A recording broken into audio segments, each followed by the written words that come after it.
ریان صاحب نے پشاور سے پوچھا ہے جی، کچھ لوگوں کا کہنا یہ ہے کہ دعا کے بعد ہاتھوں کو منہ پر نہیں پھیرنا چاہیے، اس بارے میں رہنمائی فرما دیجیے۔ اس بارے میں ہمارے پاس حدیث موجود ہے، سنن ترمذی کی حدیث ہے، حضرت عمر بن خطاب رضی اللہ عنہ سے روایت ہے رسول اللہ صلی اللہ علیہ وسلم سے، اذا رفع یدیہ فی الدعاء لم یحطہما حتی یمسح بہما وجہہ، اور دوسری روایت میں لم یردہما حتی یمسح بہما وجہہ، کہ آپ صلی اللہ علیہ وسلم جب دعا کے لیے ہاتھ اٹھاتے تو اپنے چہرے پر جب تک ہاتھ پھیر نہ لیتے تو ہاتھ نیچے نہ کرتے۔ روایت اگرچہ ضعیف ہے لیکن اس کے مطابعات اور شواہد اس روایت کے موجود ہیں، جس کی وجہ سے قابل قبول ہے، اور مسئلہ کوئی اتنی اہمیت کا حامل بھی نہیں ہے کہ اس کے لیے کوئی بہت زیادہ مضبوط حدیث چاہیے، لیکن اس سے اتنا ہو جاتا ہے کہ اگر کوئی یہ عمل کرتا ہے تو اس کو بدعت نہیں کہا جائے گا اور غیر ثابت شدہ عمل نہیں ہے یہ۔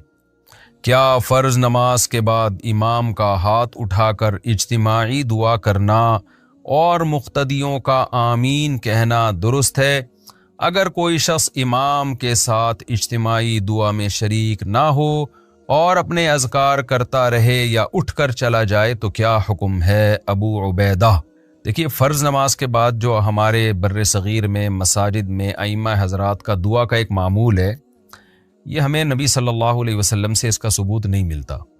یہ بات تو صحیح احادیث میں بہت کثرت سے ہے کہ نمازوں کے بعد، فرض کے بعد دعا قبول ہوتی ہے، یہ تو کئی احادیث میں ہے۔ تو لیکن اس سے فرض سے مراد کیا ہے؟ کیونکہ دوسری احادیث میں آتا ہے، صحیح حدیث میں، کہ نبی صلی اللہ علیہ وسلم فرض نماز کے بعد صرف اللہم انت السلام والی دعا کے بقدر بیٹھتے تھے، پھر اٹھ جاتے تھے۔ تو علماء نے تطبیق یوں دی ہے کہ فرض نماز کے بعد صرف اللہم انت السلام پڑھا جائے، پھر سنتوں کے بعد دعا مانگی جائے، اور وہ دعا بھی کیا ہے؟ وہ وظائف ہیں، کیونکہ ایک حدیث کی تشریح دوسری حدیث سے ہوتی ہے۔ حدیث میں آتا ہے نمازوں کے بعد دعائیں قبول ہوتی ہیں، لیکن وہ دعائیں خود نبی نے کیسے مانگی ہیں، صحابہ نے کیسے مانگی ہیں؟ تو ہمیں نہیں ملتا کہ نبی صلی اللہ علیہ وسلم فرائض کے بعد ایسے ہاتھ اٹھا کے دعا مانگا کرتے تھے اور صحابہ پیچھے آمین آمین کہتے تھے، ایسا نہیں ملتا ہمیں حدیث میں، نہ فقہ میں ملتا ہے، کہیں بھی نہیں ہے۔ ظاہر ہے حدیث میں نہیں ہے تو فقہ میں بھی نہیں ہے، کیونکہ فقہ تو قرآن و حدیث ہی سے مرتب کیا گیا ہے۔ تو اس لیے ہمیں جو دعائیں ملتی ہیں وہ وظائف ہیں، یعنی نبی نے آیت الکرسی پڑھی، اللہم لا مانع لما اعطیت ولا معطی لما منعت ولا ينفع ذا الجد منک الجد، مخصوص الفاظ کی دعائیں ہیں جو ہاتھ اٹھائے بغیر ہیں۔ تو اس لیے فرض نماز کے بعد صرف اللہم انت السلام پڑھنا چاہیے، پھر سنتیں پڑھیں، پھر یہ مخصوص وظائف پڑھیں۔ اور اگر کسی نے فرض نماز کے بعد ہی سارے وظائف پڑھ لیے تو بھی گنجائش ہے اس کی، بعض علماء اس کے بھی قائل ہیں۔ تو لیکن یہ جو فرائض کے بعد ہاتھ اٹھا کے پراپر طریقے سے امام دعا مانگ رہا ہے اور مقتدی بھی اس کے ساتھ اجتماعی دعا میں شریک ہیں، یہ ہمیں قرآن و سنت میں نہیں ملتا، اور اس کا معمول تو بالکل ہی نہیں ملتا۔ اگر نبی ہر نماز کے بعد ایسے کرتے تو ایک روایت نہیں کئی روایتیں ہوتی، کیونکہ یہ خود فقہ کا ایک پراپر اصول ہے جو فقہاء نے لکھا ہے، خاص طور پر حنفی فقہاء نے تو اس اصول کو بہت اہمیت دی ہے۔ وہ یہ ہے کہ اگر کوئی کام ایسا تھا جو نبی صلی اللہ علیہ وسلم کے دور میں کثرت سے کیا جاتا تھا، تو اس کو اگر ایک ہی راوی نقل کر رہا ہے تو یہ خود اس حدیث کے یعنی اس کی علامت ہوتی ہے کہ یہ حدیث قابل قبول نہیں ہے، کیونکہ اتنی کثرت سے عمل ہوا ہے تو صرف ایک روایت کیوں ہے؟ تو ظاہر ہے پھر یا تو وہ یہ سمجھا جائے گا کہ نبی نے کبھی کبھار یہ کام کیا، اگر ایک روایت ملے گی تو یوں سمجھا جائے گا کبھی کبھار کیا، اس سے آپ معمول نہیں نکال سکتے کہ معمول تھا نبی صلی اللہ علیہ وسلم کا۔ تو کیونکہ بار بار ایک عمل ہو رہا ہے تو صرف ایک صحابی کیوں روایت کر رہے ہیں؟ تو صحابی سے تو غلطی نہیں ہو سکتی ہے، ممکن ہے صحابی سے جو آگے جس نے روایت کی ان سے غلطی ہوئی ہو۔ تو اس لیے ہمیں نہیں ملتا کہ نبی صلی اللہ علیہ وسلم فرائض کے بعد اس طرح ہاتھ اٹھا کے دعا مانگتے تھے۔ پھر فقہ کی کتابیں بھی اس سے خاموش ہیں، فقہ حنبلی دیکھ لیں، فقہ مالکیہ دیکھ لیں، فقہ شافعی دیکھ لیں، فقہ حنفی دیکھ لیں، ان کی جو معتبر عربی کتابیں، اردو کی بات نہیں کر رہا، جو صدیوں سے معتبر عربی کتابیں چلی آ رہی ہیں، اس میں بھی کوئی ایک حرف بھی نہیں ملتا۔ فقہ حنفی کی مشہور فتوے کی کتاب ہے فتاوی شامیہ، اس میں نہیں ہے کہ فرض نماز کے بعد امام دعا مانگے گا ہاتھ اٹھا کے، حالانکہ فقہ میں تو بہت باریک باریک جزیات بھی ذکر کی جاتی ہیں۔ فتاوی عالمگیریہ دیکھ لیں، اس میں تو الٹا لکھا ہوا ہے کہ امام کو چاہیے کہ اللہم انت السلام کے بقدر بیٹھے اور کھڑا ہو جائے۔ تو اگر فقہا اس کو سنت سمجھتے تو عالمگیریہ میں تو لکھا ہوتا نا، وہ اتنا جزیات باریک باریک بیان کرتے ہیں، وہ اتنی اہم چیز فقہا سے کیسے نظروں سے اوجھل ہو گئی؟ تو اس سے پتہ چلتا ہے کہ یہ بر صغیر میں ایک چیز ہے جو بعد میں شروع ہوئی ہے، اس کا ہمیں شروع کی کتابوں میں کوئی ثبوت نہیں ملتا ہے، نہ فقہ شافعی کی آپ جو مستند کتابیں ہیں فقہ کی ان میں بھی نہیں ملتا، نہ حنابلہ کی کتابوں میں تذکرہ ملتا ہے، نہ مالکیہ کی جو معتبر کتابیں ان میں بھی تذکرہ نہیں ملتا۔ تو یہ اکثر اردو فتاوی میں یا بعد میں جو عربی کتابیں لکھی گئی ہیں جو ہمارے علماء نے لکھی ہیں، ان میں کچھ انہوں نے لکھا ہے کہ کوئی روایات، ایک آدھ روایات پیش کی ہیں جن کی صنعت میں بھی کچھ کلام ہے. تو اس لیے ہماری رائے میں یہی ہے. اور اس پر لوگ کہتے ہیں کہ میرا تفرد ہے, میں جمہور سے ہٹ کے بات کر رہا ہوں. ایسا نہیں ہے. حضرت مفتی محمد شفیع صاحب رحمۃ اللہ علیہ جو مفتی اعظم پاکستان تھے, ان کا پورا اس پہ ایک رسالہ ہے کہ وہ اسی میں یہی ثابت کیا کہ فرائض کے بعد یہ اجتماعی دعا ثابت نہیں ہے. حضرت مفتی رشید احمد صاحب رحمہ اللہ تعالیٰ کا پورا ایک رسالہ ہے اصل فتاوی میں, آپ دیکھ سکتے ہیں. بڑے مدلل انہوں نے بحث کی ہے کہ یہ کہیں بھی یہ ثبوت نہیں ملتا ہمیں اس کا, تو اس کو چھوڑ دینا چاہیے. لیکن بہرحال مسئلہ کوئی بہت زیادہ اہمیت کی نوعیت کا نہیں ہے, اس لیے ایسا نہ کریں کہ میرا کلپ سن کے آپ اماموں کو تنگ کرنا شروع کر دیں. مسجدوں میں پھڈے بازی نہ کریں, امام کو اپنے حال پہ چھوڑ دیں. وہ اگر دعا مانگ رہے تو مانگتا رہے, آپ کچھ نہ کہیں, آپ ہاتھ نیچے کر کے آرام سے بیٹھے رہیں. فتنہ نہ پھیلائیں مسجدوں میں. آج کل مسئلہ یہ کہ ایک مسئلہ پتہ چلتا ہے تو تھوپنا شروع کر دیتے ہیں. اگر امام ان علماء کو فالو کر رہا ہے جو اس دعا کے قائل ہیں تو اس کو کرنے دیں, آپ اس کو تنگ نہ کریں. بدعتی ہونے کا فتویٰ نہ لگائیں. یہ چھوٹی چھوٹی باتوں پہ بدعتی ہونے کا فتویٰ لگانا یا اختلاف کو حد سے بڑھانا یہ ٹھیک نہیں ہے. تو اس لیے مسئلہ سن لیا, بس خود عمل کر لیں. اگر کوئی دوسرا عمل کر رہا ہے ٹھیک ہے, نہیں کرے تو چھوڑ دیں. اس سے بڑے بڑے مسائل بہت ہیں آج کل, ان کو فوکس کرنا چاہیے, ان چھوٹے چھوٹے مسائل میں نہیں پڑھنا چاہیے. بس اپنی رائے کا اظہار کر دیں اور پھڈے بازی نہ کریں. تو یہ بہت امپورٹنٹ ہے. باقی یہ کہ آپ کو کیا کرنا چاہیے, آپ ہاتھ نیچے رکھ کے بیٹھے رہیں یا اپنا وظیفہ پڑھتے رہیں, ذکر کرتے رہیں, اپنا ہاتھ نیچے رکھ کے بیٹھے رہیں, یہ بھی ٹھیک ہے. اٹھ کے نہ جائیں آپ. بعض لوگ کیا کرتے ہیں, ہمارا کلپ سن لیتے ہیں, اب امام اجتماعی دعا مانگ رہا ہے, وہ اٹھ کے ٹانگے کندھے پھلانگتے ہوئے جا رہے ہوتے ہیں, سب لوگ اسے مڑ مڑ کے دیکھ رہے ہوتے ہیں. تو یہ ایک اختلاف کی صورت پیدا کرنا مسجد میں, یہ ٹھیک نہیں ہے. بھئی عوام کو کیا پتا, عوام تو بیچاری امام کو دیکھ رہی ہے اور امام صاحب نے کسی مولانا سے فتویٰ لیا ہوا ہے تو وہ عمل کر رہے ہیں. تو آپ ایک اختلاف کا مسجد میں ماحول پیدا نہ کریں. آپ گردن نیچے جھکا کے بیٹھے رہیں آرام سے. ایسا نہ کریں کہ امام دعا مانگ رہے اور آپ ہر نماز میں نا اس طرح لوگ پھلانگنا شروع کرتے ہیں, پھر سب لوگ مڑ مڑ کے دیکھ رہے ہوتے ہیں, پھر پوچھتے ہیں کیوں کر رہے ہو, آپ جواب دیتے ہیں بدعت ہے. پھر ایک نئی جنگ اور ایک مناظرے بازی کا ایک آغاز شروع ہو جاتا ہے. تو اس لیے تمیز سے منہ نیچے کر کے بیٹھ جائیں, جب دعا ختم ہو جائے تو تمیز سے گھر چلے جائیں. تو چھیڑ چھاڑ نہ کریں مسجدوں میں, اللہ کا واسطہ. پہلے کم پھڈے ہیں جو مزید پھڈے ہم شروع کریں. تو اس لیے نہ امام کو تنگ کریں نہ مقتدیوں کو تنگ کریں, تمیز سے منہ نیچے کر کے بیٹھے رہیں. اور کبھی کبھار دعا میں شرکت کر لیں تو بھی کوئی حرج نہیں ہے, کبھی کبھار تو جائز ہے. اس کو معمول بنا لینا جس سے لوگ اس کو سنت سمجھیں, وہ اس پر ہمیں اعتماد نہیں ہے, ہم اس طریقوں کو ٹھیک نہیں سمجھتے.